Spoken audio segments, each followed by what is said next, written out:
Hello, welcome back to my channel home made healthy delights. ఈరోజు నేను చూపించేది పిల్లలకి ఇష్టమైనవి కప్ కేక్స్ అండి. ఇది బాగా ఓల్డ్ స్టైల్ అనమాట. మా చిన్నప్పుడు మా మమ్మీ వాళ్ళందరూ ఇలానే చేసేవాళ్ళు. సో నేను మీకు అదే ప్రాసెస్ నేను చూపిస్తున్నాను. నేను ఒకే రోజు కప్ కేక్ ఇంకా కుక్కీస్ కూడా చేశానండి. కానీ చాలా పెద్ద వీడియో అవుతుందని నేను రెండు వేరే వేరే వీడియోలుగా అప్లోడ్ చేస్తాను. ఈ కేక్కి నేను బటర్ తీసుకుంటున్నాను. బటరు ఎగ్స్ 4 పడతాయి. నేను గోధుమ పిండితో చేస్తున్నాను. ఇంకా బేకింగ్ పౌడర్, ఇవేనండి ఇంపార్టెంట్. అయితే నేను మెజరింగ్ కప్స్తో తీసుకున్నవి 250 గ్రామ్స్ కప్ నేను గోధుమ పిండి వేస్తున్నాను. ఈ కేక్ నేను డైరెక్ట్గా మిక్సీలోనే చేసేస్తాను. చూడండి, ఫస్ట్ గోధుమ పిండి నేను మిక్సీలో వేసేసుకున్నాను. 1.5 కప్ 250 గ్రామ్స్ ప్లస్ ఇంకొక హాఫ్ వేసుకున్నాను. వేసుకున్న తర్వాత మళ్ళీ 250 గ్రామ్స్ ఫుల్ కప్పు షుగర్ వేసుకుంటున్నాను. నేను దీంట్లో షుగర్ కూడా వేసేసుకుని, ఇప్పుడు ఏంటంటే నేను వేసేవన్నీ డ్రై ఇంగ్రీడియంట్సేనండి. నేను అంత ఓల్డ్ స్టైలే చెప్తున్నాను, న్యూ ట్రెండ్ నేనేమి చెప్పట్లేదు. నేను వేసింది 1 స్పూన్ ఇలాచీ పొడి, 1 స్పూను బేకింగ్ పౌడర్ వేసుకుని దీన్ని ఒక్కసారి మనం మిక్సీ పట్టుకోవాలి. ఇవన్నీ మంచిగా కలిసిపోతాయి. కలిసిపోయిన తర్వాత నేను మీకు ఇందాక 250 గ్రామ్స్ బటర్ చూపించాను. అది నేను వేడి చేసుకుని రూమ్ టెంపరేచర్కి తీసుకొచ్చాను. ఏదైనా చల్లగా ఉండకూడదు, వేడిగా ఉండకూడదు. అది వేసేసుకున్నాను. వేసేసుకున్న తర్వాత నేను మొత్తం మీకు 4 ఎగ్స్ అని చెప్పాను. 2 ఎగ్స్ ఇప్పుడు వేసి మిక్సీ చేసుకుని ఆ తర్వాత ఇంకొక 2 ఎగ్స్ వేస్తున్నాను. నేను మిక్సీ అయిన తర్వాతే 2 ఎగ్స్ వేసాను. మిక్సీకి ముందు 2 ఎగ్స్ వేసాను. బాగా గుర్తుపెట్టుకోండి, నేను మళ్ళీ చెప్తున్నాను.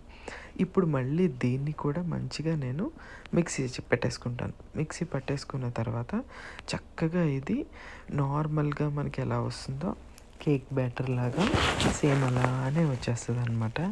ఎలా వస్తుందో అన్న కంగారు అస్సలు లేదండి, సూపర్గా వస్తుంది. వీడియో మొత్తం కంప్లీట్గా చూడండి. చక్కగా ఇది మన కన్సిస్టెన్సీ నేను చూపిస్తున్నాను కదా కేక్కి, సేమ్ అలాగే వచ్చిన తర్వాత ఇప్పుడు నా దగ్గర ఈ ఇట్లా ప్లేట్ ఉంది. దాంట్లో నేను కప్ కేక్స్ మౌల్డ్స్ ఉంటాయి కదా పేపర్వి, అవి వేసేసుకుంటున్నాను. అవి వేసేసుకుని 3/4 మాత్రమే నేను దాంట్లో చక్కగా ఫిల్ చేసేసుకుంటాను. 1 by 1 ఫిల్ చేసేసుకున్న తర్వాత ఆల్రెడీ నేను ఓవెన్ని 350 డిగ్రీస్ దగ్గర ప్రీహీట్కి పెట్టేశాను. మీరు అనుకోవచ్చు పాత రోజుల్లో ఓవెన్లు ఉన్నాయా అని. ఇప్పుడు నేను ఇసుక మీద పెట్టి కట్టెల పొయ్యి మీద పెట్టి అట్లా చూపించలేను కదండి, అందుకే నేను ఓవెన్లో పెట్టుకుంటున్నాను. 350 డిగ్రీస్ దగ్గరే మాత్రమే దీన్ని బేక్ చేసుకోవాలి. కొంచెం ఎక్కువైనా కూడా అడుగు మాడిపోతుంది. 350 దగ్గర 15 మినిట్స్ బేక్ చేసుకోవాలి.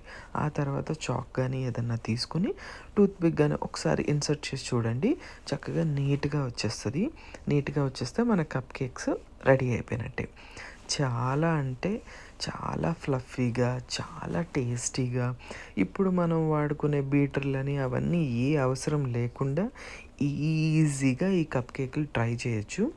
అది కాకుండా దీనికి షుగర్ కూడా తక్కువ పడుతుందండి, ఎందుకంటే మనం గోధుమ పిండి 1.5 కప్ పైనే వేసాం కాబట్టి సరిపోవద్దు అని అస్సలు అనుకోవద్దు. చాలా అంటే చాలా మెత్తగా, పిల్లలు చాలా ఇష్టంగా తినేలాగా, పెద్దవాళ్ళు కూడా స్వీట్ ఎక్కువ ఉంది అని అనుకునేటట్టు కాకుండా చాలా నీట్గా, చాలా టేస్టీగా, చాలా యమ్మీగా ఈ కప్ కేక్లని మనం ఇట్టే 10-15 మినిట్స్లో రెడీ చేసేసుకోవచ్చు. మనం చేసేదల్లా ముందు ఓవెన్ని ప్రీహీట్కి పెట్టేసి ఆ తర్వాత మనం కేక్ బ్యాటర్ రెడీ చేసుకొని కూడా పెట్టేయచ్చు. మీరు చూస్తున్నారు కదా ఎంత మెత్తగా ఉన్నాయో. మీరు కూడా ఒక్కసారి ట్రై చేసి చూడండి. ట్రై చేసి నాకు కామెంట్ సెక్షన్లో కామెంట్ చేయండి. Thank you so much for watching. Bye.